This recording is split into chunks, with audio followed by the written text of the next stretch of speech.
listening to The Living Force, a Utini podcast. Seismic charges. Stand by. Episode 2, Master and Apprentice Roundtable, Part 2. I don't like sand. On this episode, the Master and Apprentice Roundtable strikes back. Wow! What do you know? Count Dooku's new nickname is what? This is a mistake, a terrible mistake. They've gone too far. This is madness. And Corey's new palace in Alderaan. Get him, Dad! Get him! With your hosts, Corey Helton, Eric Eilerson, and Charles Hankel. Begun. The Clone War has. It just gets me going. I know, it's so good. It's so public domain. It is. It is.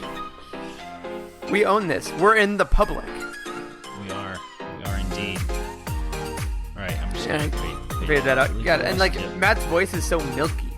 Like it's so smooth. Milky. It's like a dark chocolatey. What does that milky. mean? It's like when It might not be Matt that records the next one. We might get Freddie to do it. Ooh, that's right. We have so many amazing, talented people on our team. Our bullpen of narrators. That's right. And whoever was in that bullpen that just did that intro, I'm sure did a great job. And welcome, everybody, to episode 2 of the Living Force podcast. In direct response to our spiritual successor, Attack of the Clones, we're coming at you with another Master and Apprentice episode. But before we get to all of that, let's tell you who we are. Let's hope it's not the worst episode of the Living Force podcast. Or the longest until the 8th one. That's right. As you've heard our voices already, I hope if you've heard episode 1, my name is Eric Eilerson. I'm the content manager at Utini. And with me again today are Corey Helton. Hello, Corey. Hello. I'm Corey Helton, founder of Utini, the master, the maker. Thank the maker. The Senate. And Charles Hankel. What's up, dude? Hey guys, I'm doing well. I'm actually riding a high because I received a superlative from my med school class today, and it was most likely to wear a Jedi robe instead of his white coat on wards. Yes, that's If excellent. that doesn't sum it up, I don't know what does. That's fantastic. Yeah, that doesn't do that. I got most likely to quit medicine and go into finance. So make that what you will. Ideally, both of those should have to do with Utini, right? Because this is how you're actually gonna make the golden goose with this whole thing. Allegedly. Hopefully. Ideally. I'll also try to make that my only 1800s reference of the golden goose at this point. But all this golden riffing aside, we're going to get into our second part of our Master and Apprentice review by Claudia Gray. If you haven't heard our first episode, go on and pause this, head up to the feed so you can see what we first talked about and how much we love this book. But before we get into all of that, Corey, what's going on at Utini this week? What are we working on? So this has kind of been a slower week in comparison to the last couple of weeks, but we got a few things done. We were working on getting the graphic novels and comic books up on the site. We have a huge, I think there's 500 books we're going to upload at one time. So we've been busy away at that and getting really close on the bookshelf. That's our kind of book collection tracker. You can list what Star Wars books you've already read and stuff. That's getting pretty close too. So we made some progress. I bought a house. Oh yeah, I bought a house. Yeah, I was saying, tell them about your house. What? Yes, not related. We shamed listeners by not admitting that Corey bought a house before last episode. Yes, that's yeah. We forgot to talk about that. I said it in the episode 0. I said I was going to look at a house that weekend, and I did look at a house that weekend. I liked it so much that I bought it. So, you're a homeowner. I am kind of. We're not closed yet, but you will soon possibly be maybe kind of a homeowner. Yeah, hopefully this time next week I'm not explaining to you guys how terrible the house that I thought I was going to buy was and how it's in garbage shape and the roof has got holes in it and the basement's cracked and yeah, home inspection's on Wednesday. All right, excellent. Hopefully it doesn't have a bad motivator. Oh. That's a Star Wars reference, everybody. More to come. Exactly. So, Charles, you got superlatives. Corey, you bought a house. I am just going. I'm still trucking, everybody. The three of us have been fortunate enough to begin the first ever canonical Star Wars audio drama, Dooku Jedi Lost by Kevin Scott. And guys, I just want you to give me your 140 character Twitter length initial responses to Dooku Jedi Lost. See, I'm new to Twitter, so I'm still trying to get my lengths down appropriately, but I'll hop in here. I will say Dooku Jedi Lost or character found. Loving the book so far. Oh! Doing amazing things for the character of Dooku. Can't wait to talk about it. Excellent. Or was someone counting? How many characters was that? I mean, Probably No one was too counting? many. Okay. although they did go to 280 last year, so maybe Part you're 1 safe. and Part 2.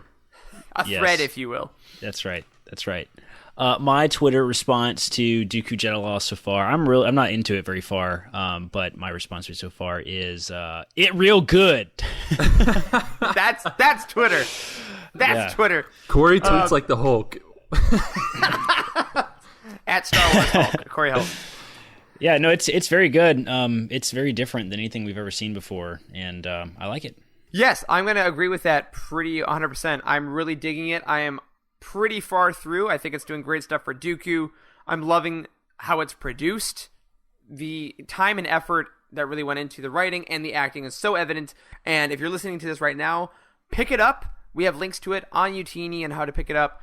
And we will be discussing it at length in a future episode for sure. This is a longer piece of media, I guess. I mean, it clocks in at 9 hours or so it takes a while to get through. Wow, I didn't know it was that long. It's pretty long. I might also totally be lying, but we will get to that in due time.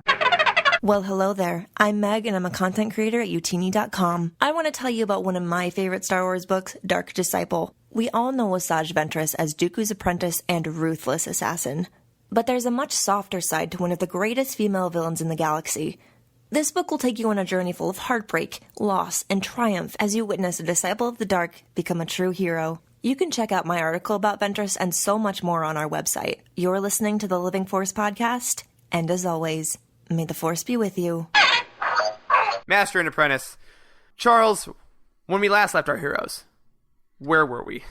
Yeah, so again, this is probably the time to throw in the spoiler alert. Again, we're going to be talking about everything in depth. Spoiler alert. Spoiler alert. Spoiler alert. Everything's under control. Situation normal. So when we left off, we were talking about Rael Averross, one of the new Jedi characters that was introduced in this book. Dooku's old apprentice, someone that was sort of a big brother figure to Qui-Gon in a lot of ways. And we were specifically talking about the tragedy that was in Rael's past that really informs his character when we meet him. And that was the killing of his apprentice, or his old Padawan, Nim Piana? Is it Nim Piana? Nim something. I know it was Nim. Nimpi. You know, old Nimpi. Yeah, Nimpi. Good old Nimpi. I love Nimpi. I love. Sorry, she's real dead. We can't start like this. Nim. So Nim was killed, and the way that Nim was killed was that someone used a tracker dart on her in the middle of a battle that essentially made her be brainwashed and attack Rael. And Rael had to either give up on his mission or save his Padawan, and he chose to see his mission through, and he had to strike his Padawan down. And that was such a crushing way to introduce this character and what he's been through and where we're meeting him. I mean, how did that hit you two? It was hard, man. I mean, Rael is such a cool character in this book because he's the Han Solo Jedi. You know, he's cool, he's a little rough, but he also has a lightsaber. So he has sex. He has sex, which is he leaves G's off the end of words sometimes, which is exactly. cool. So he's got this really cool vibe to him, which is a stark contrast, especially to Obi-Wan, but also to like Qui-Gon and pretty much all the Jedi we've met. So then what's the Jedi's name in Dark Disciple? What's that guy's name again? Quinlan Vos. He's a lot like Quinlan Vos. I picture Quinlan Vos when I hear Rael. Yeah. Oh, I love that. They get along super well. They probably did, honestly. And I really liked this intro of Rael because I'm also a sucker for the trope of the good guys that are marred in tragedy of their past and they just carry it along. It's a really great thing to go to, and Claudia Gray does a really good job at not making that the center point of Rael, but it also never leaves him at the same time. It's always kind of coloring everything he does, and I think that was a really hard narrative line to ride, but I think she does it real well.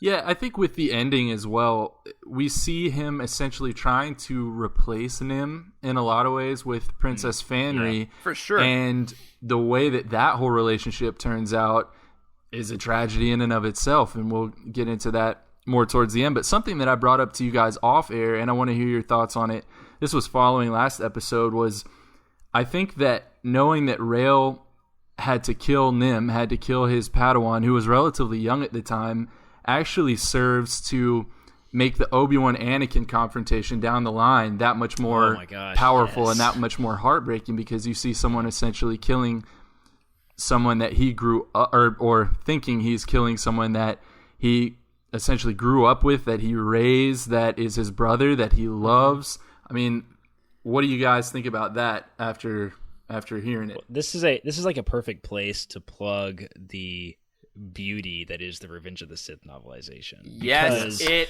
is. We are an expanded universe podcast. If you have not read the episode 3 novelization, you need to. Oh my gosh. It's yes, there you go. Charles is currently holding it in this video call we're using to record this. It's super, super good, man. The episode 3 novelization is by far the best novelization, is universally loved by everyone. It's in our top 5 books ever at UTini.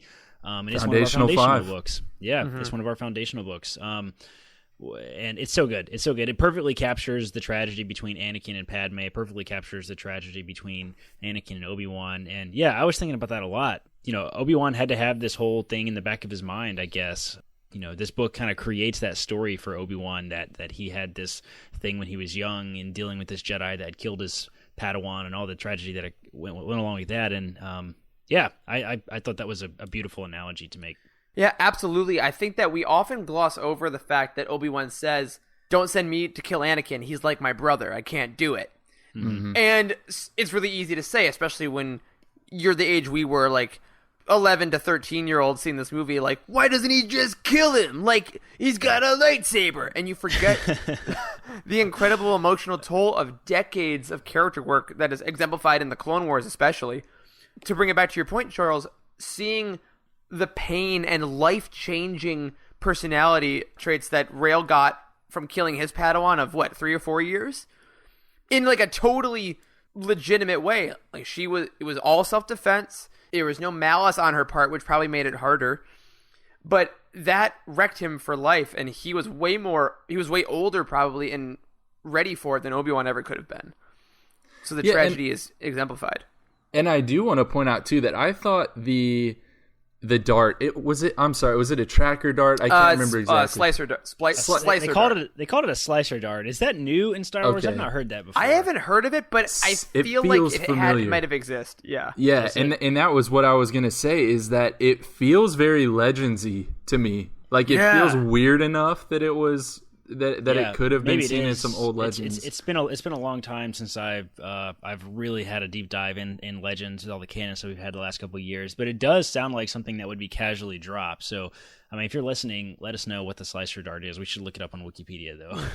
Or a Sing's got one, I bet. You know. Oh yeah. I was picturing that dart that Django shot. What's her face with the Camino Saber dart. Yeah. I haven't seen one of these since I was prospecting on Subterrell. Obi-Wan. Oh man, that was beautiful right there.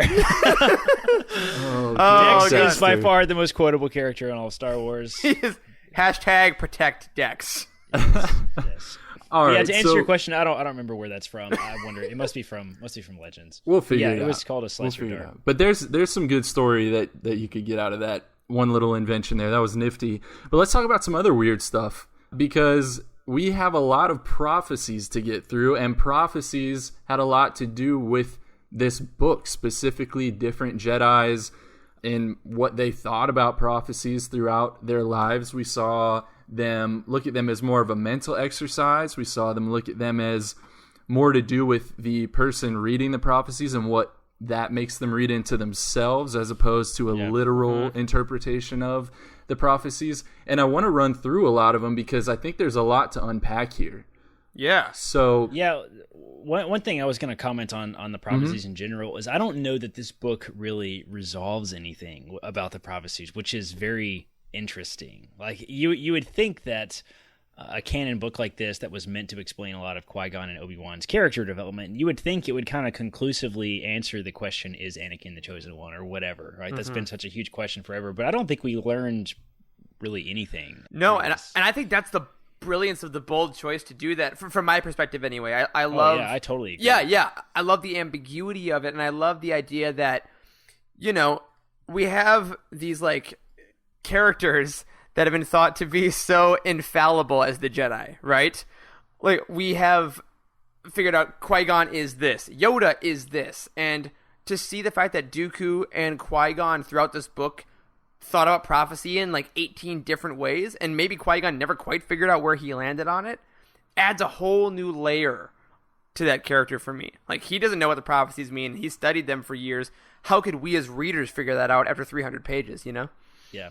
Right. And I think, Corey, you brought up the point that, we didn't really learn anything. I would argue that the best prophecies are as vague as possible and can be interpreted in any which way. According to this book, absolutely. and human history. The prophecy said I can twist it however I want to forward my political goals, which is the terrifying thing about prophecy, and she just addresses it head on. She does. So let's run through some of them. I think I pulled out every single one. We may not hit all of them, but let's just go ahead and dive into a few. The first one that I have down here is, only through sacrifice of many Jedi will the Order cleanse the sin done to the Nameless.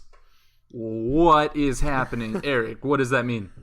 To me, it's got to be straight up, the Nameless have to be the slaves for me. Slavery is a huge thing in this book, huge thing in Star Wars right now, as we'll talk about a little later. Yeah. And the fact that Qui-Gon gets so angry about the Jedi doing nothing for the slaves he encounters on Pijal is huge.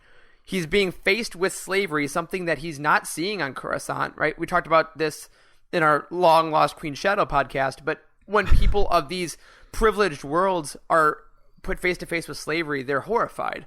So the idea that the Jedi did nothing to help these nameless people on Pijal, on Tatooine, all throughout the galaxy is such an egregious offense to the Force itself that maybe that's one of the reasons why cosmically the purge was allowed to happen. Because they had turned their backs on so many people that ended up dying, they kind of had to even that out a little bit. What if the Nameless are the clones? Ooh. Also great. Also good. That. Oh my god. Yeah. Because they're numbers. That. Because they're in numbers. Oh my god! Exactly. They had to give themselves names. Exactly. So the clones were just caught up in this huge intergalactic conflict, and that's my favorite thing about the Clone Wars is that it's such a commentary on: do the clones matter? Are they individual people? Why didn't the Jedi really view them as people? I love that. I love that stuff. That was my favorite stuff. Yeah, that's incredible, and I was going to take it I like your answer way better, but I was going to take it the other way and just kind of make it that the Jedi have failed in their job, just in terms of what Jedi should truly be doing. They failed essentially the entire galaxy. Yeah, the Nameless is kind of everybody, I guess. Yeah, the Nameless. Yeah, you can't name everyone, so they've really failed everyone. And we know what it means, the sacrifice of many Jedi. That we're talking about the fall of Jedi Order 66 and all of that. I think that's pretty clear. I think so too, yeah. And I think what this book is doing cool to kind of put a button on that point, this book takes no pleasure in idolizing the Jedi. It really, the whole order, all over him the whole book. The order is put on blast, and I'm like, that is so ballsy. Actually, I kind of spoke a little quick. They don't crap on the Jedi the whole book. In fact, they don't actually really crap on the Jedi directly at all the entire book. But just the vibe that it paints, it's just the utter failure of the Jedi is so apparent in this book, and it's really beautiful. Especially through the eyes of Qui-Gon. Yes. And it makes me be like, God, next time I watch Phantom Menace, I'm going to be seeing him at the council being like, all y'all are wrong. I'm going to do whatever I want to do because you have all failed for millennia.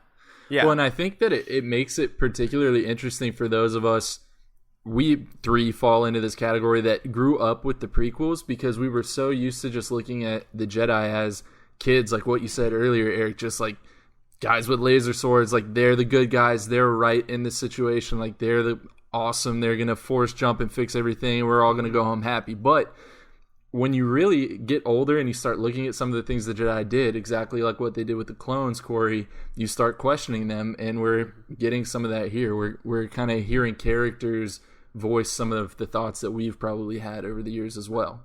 It's kind of like in Black Panther when T'Challa realizes that his father left Killmonger in California, and he's like, Wakanda's been wrong. We've been hiding ourselves from the world, and like that lifelong belief kind of gets eroded. Stay in your universe, Eric. It's all Disney, man. We're all shills. Come on. Okay, all right. Prophecy number 2, because we have quite a few to get through. It says, when the Force itself sickens, past and future must split and combine. Now, this one is even more vague, and I'm going to throw something at you guys that I thought of. When they said past and future must split and combine, all I'm thinking about is like, spoiler alert, if you have not seen the end of Rebels, I should probably throw that out. Skip ahead like a minute. But the weird Ezra and Ahsoka stuff at the end of Rebels that had to Space do between with worlds. the space between worlds, and there were, he was at different points in time. There was essentially time travel. I don't know if it's maybe some kind of reference to that, or maybe if Claudia Gray was just like, I wonder what people are going to make of this one while she was slamming her hands on her keyboard. Yeah. Well, it's funny you mentioned that because in an interview she did with some podcast, I forgot who, she admitted that Lucasfilm didn't really give her any prophecies or give her any overhead. She had free reign to make these up however she wanted. That is surprising. It is, but it's also like, it's Claudia Gray, Like, true, if we're going to trust somebody. Look at the track record. So that being said, maybe it was just some craziness that she was putting together, but I like the World Between Worlds thing a lot. Because the Force itself sickens is the weird part there. I have no idea what to make of that. Yeah, because again, that brings up what you said last week, Charles, or the first week, whatever it was, about the living force. Is it the cosmic force? Like, what is sickening? Is it life itself? Is it the reemergence of evil? So I think that's murky. No wonder Qui-Gon was so obsessed with these. He took years. He just laid awake at night, as I do now after reading this book. Yes. So that's a solid... We don't know. We don't know about that one. Corey had nothing quite so eloquent as his last point. No. All right. That was my one moment of brilliance for this episode. Prophecy number 3. She who will be born to darkness will give birth to darkness. I think this was probably more straightforward, but what did you guys think of that one? I know what I want it to mean. I want it to mean that we're gonna get something with Ventress. I would love to see some sort of spin-off book or comic series about Ventress where she has like children. I would love to see that. Like I know that, spoiler alert, if you have not read Dark Disciple, skip ahead, but she totally dies at the end of Dark Disciple and distinctly childless. Yes, distinctly childless. So, I mean, as far as we know, maybe there was a time gap in there somewhere. I would love to see that. Like, the Night Sisters were a very interesting group of Force users and stuff, so I would love to see something like that. But It's Leia, I think. I agree. Right. I love that, but it's it's got to be Leia. Like born of Vader, giving birth to Kylo Ren. Yeah, I feel like that's got to be that. That's kind of what I was thinking as well, and maybe that gives us a hint. I mean, again, Claudia Gray apparently wrote these on her own, but maybe that gives us a hint of what could happen in Rise of Skywalker, Ep 9. Maybe we don't see a Ben Solo redemption. Maybe he is true darkness, and maybe that's how he goes out. I want to see him be a real villain and everybody freak out because people don't want him to be a real villain. I'm torn, man, because I like that, but also like Star Wars is all about hope and redemption. Like that's been the whole thing about it. Yeah, and it's the last one. Like, I also find it hard to believe that that's not going to be what's going to happen. Like, I can't really imagine otherwise, but we'll see. We'll see. Okay, well, you guys can go tune into our episode 9 thoughts in a different episode because we got more prophecies to get through, boys. Let's go. All right, so the next one. This one's really cool, and I think we're going to spend a little bit of more time on this because this is the one that the book tells us Dooku was obsessed with. Okay, and it reads, "He who learns to conquer death will through his greatest student live again." Boom. I mean, speaking of Ep 9, who is the student who's conquering death? Yeah, speaking of Ep 9. Well, have you guys read Plagueis? Yeah. Yes. Okay, so Plagueis is about the Emperor's master, Palpatine, Darth Plagueis the Wise. You hear it referenced in episode 3. It's a really great book by James Luceno. I'd encourage you to check it out. He conquers death in that book, and every time I see conquering death anywhere in Star Wars Legends, I always think of Plagueis because Plagueis in the old Legends expanded universe, Plagueis sort of canonized how Anakin was created through the Force. So, like, Plagueis kind of answers the question, is Anakin the chosen one? But we don't have to go there right now. But yeah, so I was kind of leaning towards that. He who learns to conquer death will through his greatest student live again. I mean, Palpatine was his greatest student. We don't know what that means for the dark side. I'm interested to hear what you have to say about Episode 9 maybe having something to do with this. Yeah, I think that for me it could also be one generation down where Palpatine figured out how to conquer death and lives again through Anakin, which Anakin's bloodline being Kylo Ren. I like the idea that because he was the one now canonically in the Vader comic who created Anakin through the unbalanced and the Force, he has somehow manipulated the Skywalker bloodline to find his own touch of immortality.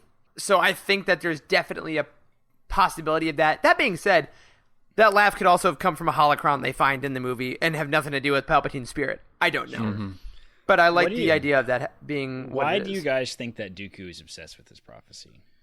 Well, that's the question. And I think it could be that he might believe that he is in one way or another the greatest student or who's being referred to in the prophecy. Because if you look at what he truly understands, we don't know what he may or may not have known about Plagueis or how much Sidious knows and how much dark side knowledge he can really pass on. Is it possible that he thinks that, Sidious is the end all be all and that he is that greatest student? Yeah, we really haven't. I don't know if the Dooku book covers much of this. Does it cover much of any relationship of Dooku with Palpatine? I just got to the point where Palpatine's introduced. Okay. And without spoiling anything, the timeline of when Qui-Gon and Dooku talk about that prophecy is before he meets Palpatine for the first time. Okay. So Sidious wouldn't have affected him being obsessed with this prophecy. I would love to see that. I would love to see some stuff about that because we don't get a whole lot of Emperor Dooku stuff, period. Like, there's a little tiny amount in the Clone Wars, but it's always, Dooku talking to the Emperor through a hologram. Like this, that's like all we get. Like, I want to see the real dark side stuff, like you get in all the old Legend stuff, like the Darth Bane trilogy and stuff, where you get people talking to their masters and things like that. I would love to see that. I really want a Palpatine solo book. I want the one that shows us that has the Plagueis timeline, but in Palpatine's life. I want him training Maul and training Dooku, all the while knowing it's Anakin, like balancing all of these different things at the same time. These 3 separate apprentices, and ultimately his endgame turns out exactly how he wants. How the hell did that happen? Well, because all of his students, you have to believe, think that they are the Sith apprentice, right? Like the second of the rule of 2. Yeah, as he's probably told them, like, If you are the strongest one, you will be the greatest student, and I will not kill you. Yeah. Unless it serves me politically, then you will die. But I do think that what you brought up, Corey, is probably the most likely thing that people jump to that read the expanded universe and that have read Legends, have read Plagueis, because he is, even in the movies, what Palpatine tells Anakin when they're at that super weird like opera house, he says, that he had such knowledge of the dark side, he could even keep the ones he cared about from dying. He delivers it much more effectively than that, but I love the casual conversation of that though. Like, yeah, I can stop him from dying. Yeah, it's a Tuesday. It's a cool. Tuesday for him. But yeah, I think that Plagueis is probably where a lot of people jump to, and so that's, if you want heavy lore, if you're listening to this and you want some heavy dark side lore, Force lore, then that's a good option for you. But I do mean heavy. It is a thick book. And I also think we might be ignoring the one elephant in the room, that there's no reason all these thousands of year old prophecies happen in the same 80 years of the Skywalker saga. These could all refer to things a million years in the future, or that happened 15 years after they were originally written. So Eric, actually, I'm going to skip ahead to some of the other, but something I do want to reference when you said that one of the prophecies is when the Kyber that is not Kyber shines forth, the time of prophecy will be at hand. So there's even a prophecy about the timing of the prophecy. Yeah. But then which prophecies, right? Like, is that prophecyception? Yo, dog, I heard you like prophecies. And so in this book, there's the Kyber that's not Kyber is likely referring to something called colon crystals. What do you call them? Colon crystals sounds terrible. I read the whole book and called it that the whole time, and it never occurred to me until saying it out loud that sounds like I'm talking about feces. It's not like we're doctors or anything. The problem with Obi-Wan in that last fight was that he didn't get his colon crystal checked. You gotta have your regular colon crystal examination. Oh my god, colon crystals. That has to be how you need more fiber. You can't remember more fiber. More kyber. More kyber in your diet. Save us. Oh, Jesus. All right. But to your point, when the kyber that is not kyber is found, the time of prophecy will be at hand. As Qui-Gon in this novel, you can definitely infer that finding a crystal that you thought was kyber that is not is now activating all these prophecies. Absolutely. And yet, I think that goes even further back in the novel to what I find to be the most important thing of all these prophecies, in that the prophecy says way more about the interpreter than it does about the words itself. If you can see a prophecy in your own life, that says more about you. Are you trying to reach out for control of the future because you're afraid of your present? Are you trying to observe your present as this grand prophecy because you're trying to feel a sense of inflated self-importance like Dooku was? Right. So rather than all these words actually manifesting things, you're manifesting your own destiny by how much you're relying on these prophecies. Yeah, I think that's totally true. Yeah, I love that, and I think that that's something that certain Jedi are arguing at certain points, and it's hard to tell, who's right about that. But I think it makes a lot of sense that it's kind of where you yourself meet the prophecy. Yeah. So let's talk about. Sorry, go ahead, Eric. I'll say my last sentence. Who's to say Qui-Gon didn't force Anakin into being the chosen one because he made it his dying wish? That's true. Maybe he wouldn't have gone down that path. Yeah. So we do have some more to get to here. The next one, when the righteous lose the light, evil once dead shall return. Eric, any thoughts on that? Jedi Purge, I think, again.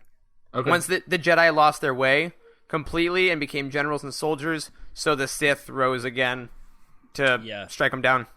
That one seems to be, that's the first thing that I would jump to also. Yeah. Okay. The righteous, I have the one. Jedi are the righteous, the Sith are the evil ones dead, so... And I think that makes a ton of sense. I do have, just because of the evil once dead, given that we're on the heels of the Ep9 trailer again, I do have to say that I thought about, could that be talking about Palpatine, or Sidious? He's the evil once dead returning, and the righteous losing the light could be referring to Palpatine's return after Luke, who is the righteous, cut himself off from the Force. Yeah, like he is the light. Now he's cut himself off from the Force, so he's lost the light, and now we see evil once dead return in Sidious. I can see that. I can't think of anything when I think of the Emperor coming back except for that really, really terrible story arc in Legends about the Emperor's clone, and then getting... I forget what books there is, but they get like Luke's hand from from Cloud City when they cut it off, and then cloned Luke and made him like a and dark it's Luke Jedi. with two U's. Gosh, it's terrible. It's such a terrible story arc in Star Wars Legends, and I really hope they don't bring the Emperor back just like that. That would be so dumb. That's what we call the book is due next week, man problem. Yeah. Ugh. Yeah, let's hope. But I do like there's so much light imagery in the sequel trilogy, especially with Poe and Holdo and Leia. How, the spark that will ignite the fire, and as long as we have light, we have hope. And as far as Starkiller Base, there's a lot of imagery there, so I could see it. About these prophecies, just overall, I think we have to ask the question, because Qui-Gon asked the question, who do the Jedi ultimately serve? Are they serving the individuals whom they meet out on their missions who are in need of help in one way or another? Are they serving the Republic or the Senate as a whole? Are they serving the Force? Are they serving the Jedi Order and the Council? What is their mission exactly, and how do these prophecies play into that? This is my favorite y'all. This conversation, I think, is Star Wars for me in the last year. Because the perfect Jedi, I think, idealistically, as far as the tenets of the Order, is a Yoda figure. That is just listening to the Force, not making any waves, and just existing. So therefore, by taking any action at all, whether it's evil or compassionate, it kind of goes against the dogma of the Jedi. However, if you actually act on human compassion and what we think of as the quote-unquote light side, then you're not just listening to the Force, because you're listening to the people in the world, the people that you're helping, which could be said to be part of the living Force. So you're aiding in that. But ultimately, I think the Jedi at this point in time were serving themselves, and were starting to serve the Republic more. And the only ones that were trying to serve, quote-unquote, the Force were doing so in a way that made them look kind of like psychopaths that didn't want to help anybody. And I think that's where the split started to happen. Yeah, the relationship between the Jedi and the Republic is so weird. So weird. And has always been a big issue all the way through Legends. I mean, I just finished the Darth Bane trilogy, and the Jedi had huge issues with the Republic then. That's I think 1,000 years before the movies. So I don't know. That's a good question. That's like the big issue with the Jedi is they seem torn about who they're supposed to serve. Yeah, because Luke, there's a deleted scene in The Last Jedi where Luke gives the second lesson to Rey, and he fakes an attack on the caretakers of Octo, and he's like, if you go help them, you're not a Jedi, because a Jedi should listen to the Force and observe, and this is meant to happen, and you can't intervene. And I think that's ultimately like the Buddhist philosophy of the Jedi flowing through, but Rey also then sprints to help them, because she's trying to be a good person, and ultimately is telling us, hey, are the Jedi not good people? Because that's kind of a scary thing to think about, isn't it? Yeah, that's a big question, is are the Jedi the good guys? I mean, yeah. The Republic had gigantic issues. The Separatist movement was a legitimate movement, and there were peaceful planets like Senator Bonteri's planet, and there were peaceful planets that had real qualms with the Republic and with the Jedi, and the fact that the Jedi sort of rose to the power to a military position was a big issue. Yeah, I mean, there's no better way to say, hey, come join our coalition of people who are separating than to a planet that has either been attacked by pirates and the Republic didn't help, or is waiting for food resources that the Republic isn't helping, yet Jedi are going off to other planets and or sitting in this giant, amazing temple on Coruscant just thinking while you're starving. There's definitely problems. Yeah, there are, and it begs just these massive questions, and that's why I could go down the wormhole here, but I will say that I've had some reservations in exactly where we're headed with the overall thinking of the Jedi or whoever the Force users are headed into Episode 9, because it seems like we are headed more in that gray direction, and there's going to be equal light, equal dark, and I guess I'm losing a little bit. What does that say about what you are supposed to do as a Force user when you encounter this evil? If you are its counterpart in the light, do you guys just hang out, crack a beer, and watch reruns of Friends? Or, like, if you do anything, you're throwing the Force out of balance, and supposedly that's a bad thing. Yeah, the whole balance of the Force issue has always been a weird issue to me. Like, it really brings up some interesting questions about Luke in Episode 8, because he talks about, like, it's vanity for the Jedi to say that they control the light, because you can't control the Force. There's always light, there's always darkness, right? The balance exists whether you want it to or not. So I've always been really confused about, like, everybody's always talking about bringing balance to the Force. Like, I don't think anybody has to bring the balance. The balance is already there, right? Yeah.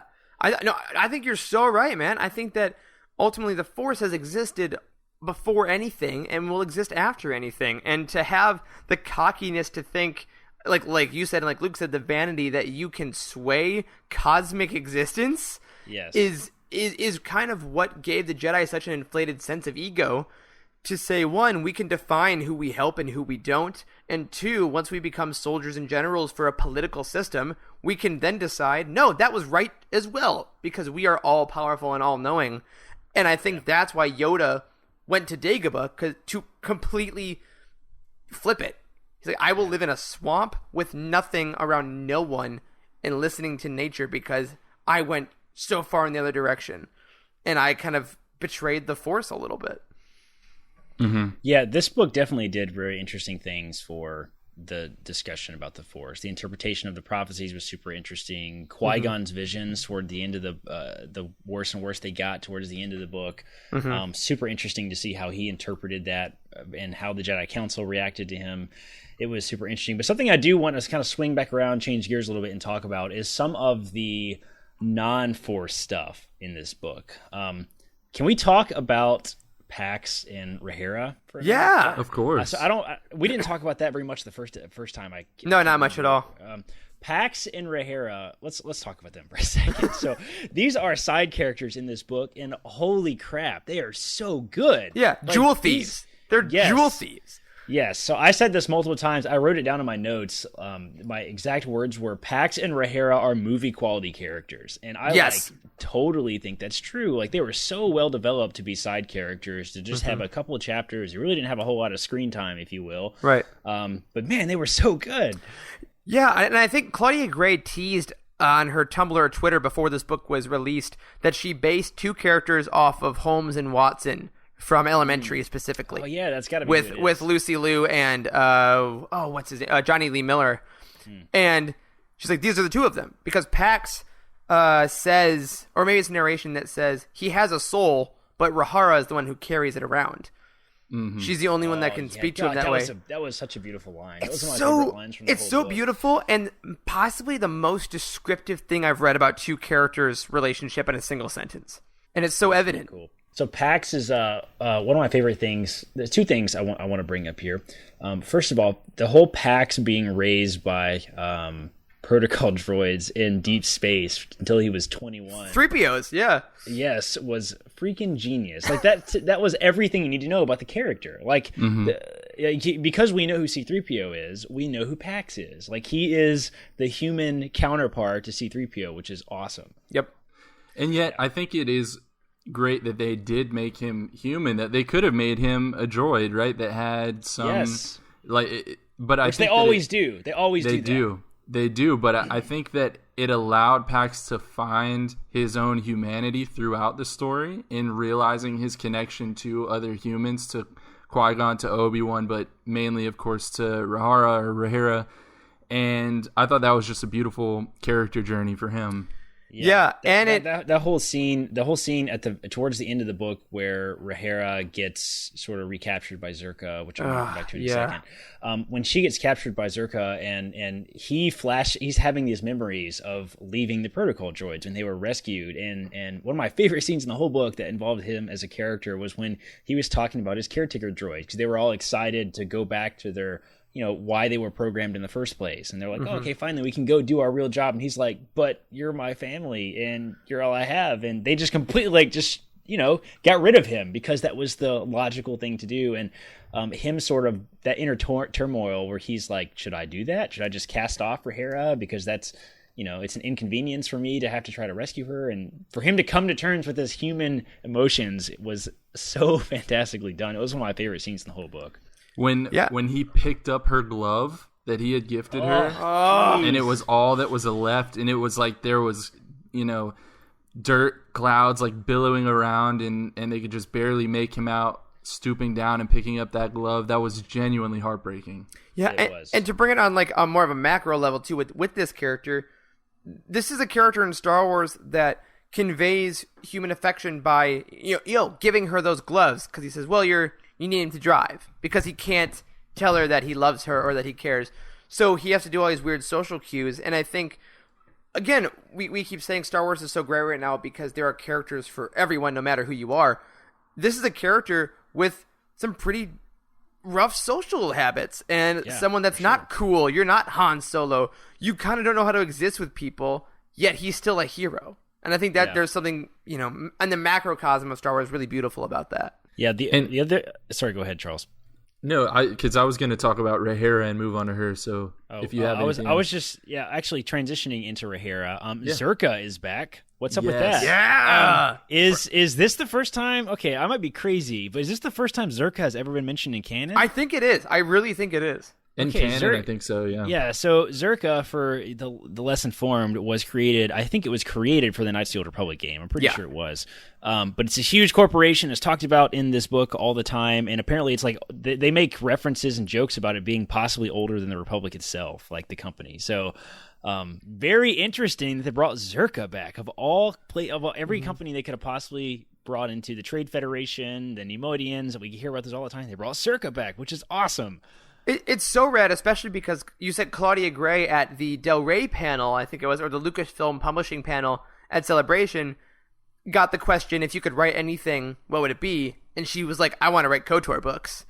Yes, let her write KOTOR books. Yes! Where we all said, God, yes, please, anything, give her all the money. And she's like, you know what? Fine, I'm going to make Zerka come back because I want this. So good for her. Yeah, and relating to her saying that, there was that interview that some podcaster just briefly did with Kathleen Kennedy where she name dropped Old Republic stuff as well. Right. So that would be cool. But anyway, Charles, you're right. Let's move on to Rhaenyra. She's an excellent character as well. Yeah, I mean, so she was basically, I'm going to say, Qui-Gon's first really in-depth exposure to maybe not slavery, but getting to know a slave in particular before Anakin. And it helped us understand better what maybe he was thinking and what was behind his actions in episode 1. But it also gave us a look into maybe some of the horrors that Anakin or those around him may have been experiencing, because we don't really get much of that in episode 1. We see him flying a pod racer and maybe getting spoken to roughly, but we don't really get to see the horrors of it that Qui-Gon is awakening to in this book. Yeah, there is kind of a lessening of slavery in the prequels, because, I mean, even Shmi gets bought as a slave by Lars and then gets married and gets killed by the Tusken Raiders, not because she's a slave. And I actually commend these later books, Queen Shadow and this specifically, for really treating slavery like the horror that it is in this universe and all universes. And the abject horror, like you said, at which Qui-Gon, or that's how Qui-Gon reacts to seeing it, says so much about him. And his disbelief at, like, are you seeing this? Yeah. And the living force, because if you talk about, again, what does the living force mean, your connection to other people around you right here, right now, in this moment, he's feeling all of their suffering. If he's apologizing to trees for cutting them down and shaking Fern's hands, more or less, he is feeling that, of the people that are slaves around him. Yeah, Claudia did a really great job with the whole slavery conversation too. I mean, her depiction of Rhaenyra and the sheer horror and panic she had of being sort of recaptured by Zerka after being a free. Oh god, that scene is horrific. It's it's terrifying. It was scary, man. It was like scary. The droids come in and she has cut the tracker out of her arm, right? Like burned it off or whatever whatever kind of tracker. So she's like, "Oh, good, my tracker's out of my arm. Like the droid's not going to scan me or whatever." But then it scans her face, and he's like, "What does it say?" It's just like identity confirmed, Zerka property or something like that. And I was just like, "Oh god, oh god!" Like the same technology that made Rhaenyra a slave again unlocks my phone. Yeah.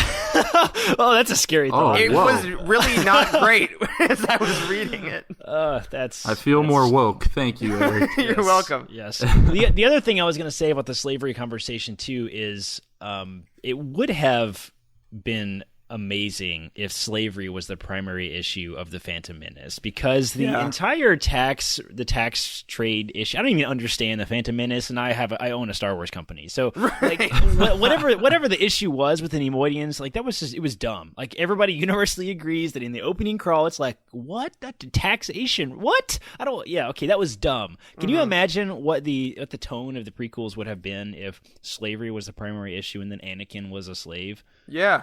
It's way more Chosen One, that's for sure. And it actually makes the Jedi a whole different beast, because inadvertently we now kind of have a Jedi Council which repeatedly condones slavery. And yeah, but they also pick and choose like other more important issues to take care of, like disagreements between. Yeah, it's goofy. And are also founded on the consensual abduction of children. Yes. That's how they bolster their ranks. They say Obi-Wan was ancient at 3 and Rael was almost an adult at age 5 coming into the temple. So you have maybe the Jedi have screwed up in understanding of slavery anyway. Yeah. So I'm fascinated. I want books as we're getting near the end. I want books about the kind of a lot of the slave trade, a lot of the dirty slave trade in the Republic. I also want, as we said earlier, a book that goes over the origins of the Jedi and the Republic coalescing, and see how did that first meeting go. Something just occurred to me when you guys were talking about the slavery issue. Anakin vows or says that he's going to come back and free the slaves on Tatooine, or maybe he even says slaves in general, right? In the prequels. Does he do that whenever he gets rid of the Emperor and the Empire?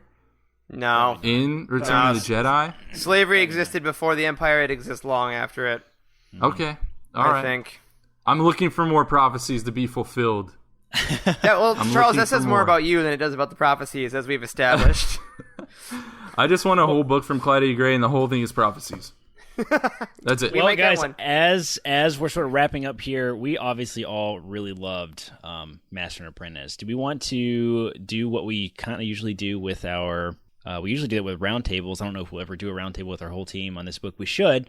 But what would you guys rate this book out of a 10 scale? I think I originally gave it a 9, and I don't know why to not give it a 10, frankly. So I'm gonna do that. I'm giving it a 10. I feel like I'm not able to give it 10 for whatever reason. It would have to be a book that it was anything I could have ever imagined and then some. So I will give this a 9.5. Great. Yeah, I would put it somewhere between 9.5 and 10 as well. And I'm kind of with you, Charles. I will never give a book a 10, but Master and Apprentice was I was just totally on fire the whole time I was reading it. It's a book I actually want to reread. Yeah, I don't do that. I started listening to the audiobook with my wife on a trip we took recently, just because I was like, hey, I just finished this literally yesterday, but I will listen to it all again because it's that good, right now. And and it holds up too, and it makes you want to read it, and you have to not give away all the plot points when you listen to an audiobook after you read it. But yeah, this book was fantastic. Claudia Gray is absolutely a superstar in canon books. Please let her write KOTOR books. That's all I have to say. Hey, whatever Project Luminous is, I'm so ready for her part of it. And based on, again, as we said the earlier, a tease of Dooku Jedi Lost, Kevin Scott is carving his way too, as far as I'm concerned. Yeah, so as we wrap this up, I do want to run through some random thoughts, some Easter eggs and whatnot, like we normally do with our roundtables. You guys throw some in here if you have some. A few that we talked about. Number 1, I have to take it there. Count Dookie. That happened in this book. Someone called him Count Dookie. Yes. And I expect there to be revenge for that in Dooku Jedi Lost.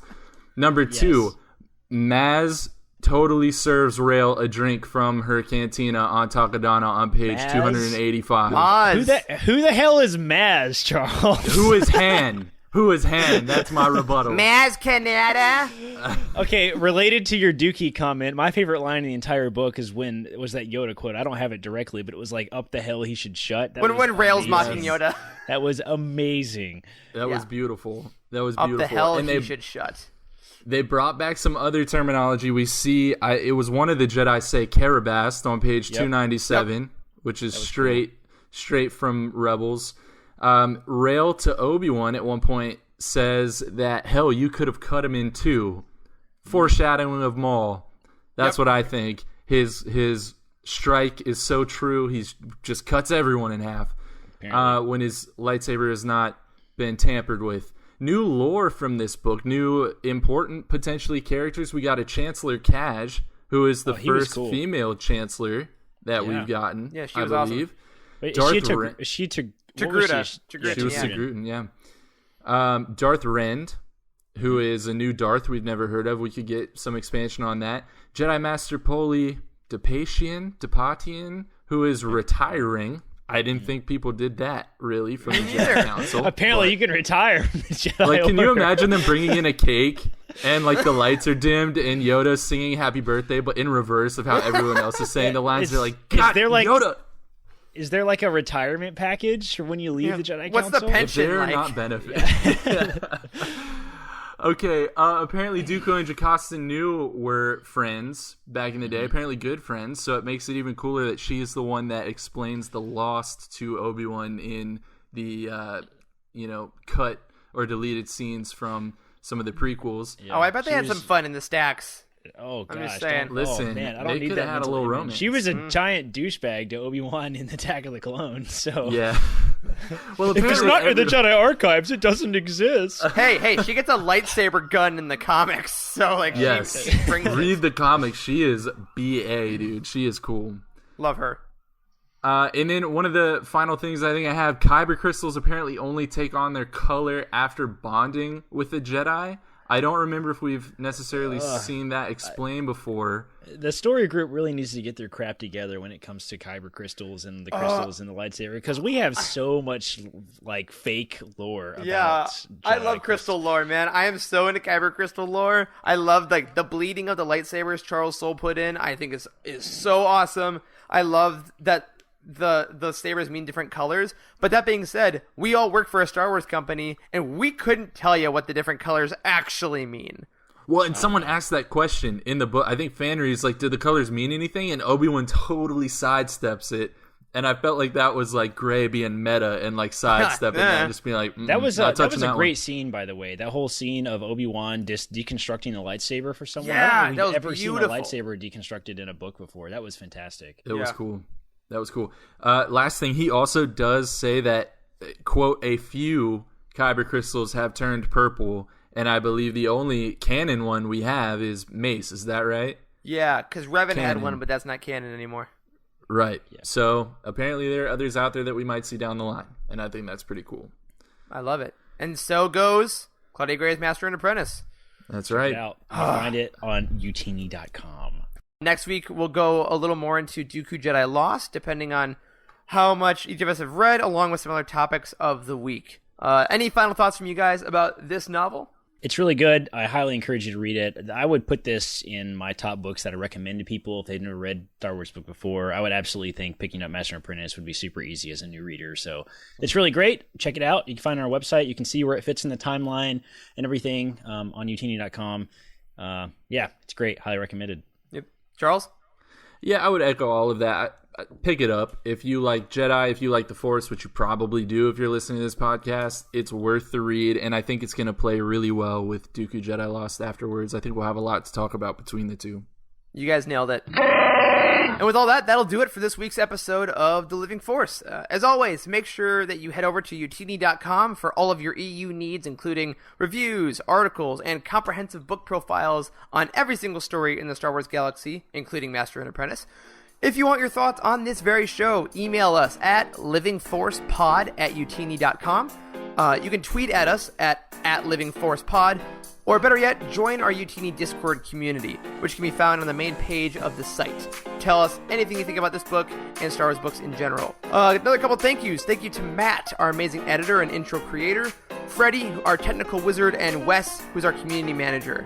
Thank you all for listening, and may the Force be with you.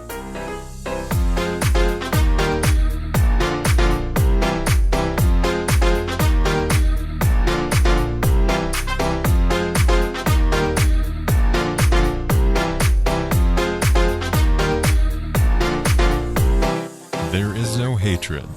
There is joy. There is no division. There is union.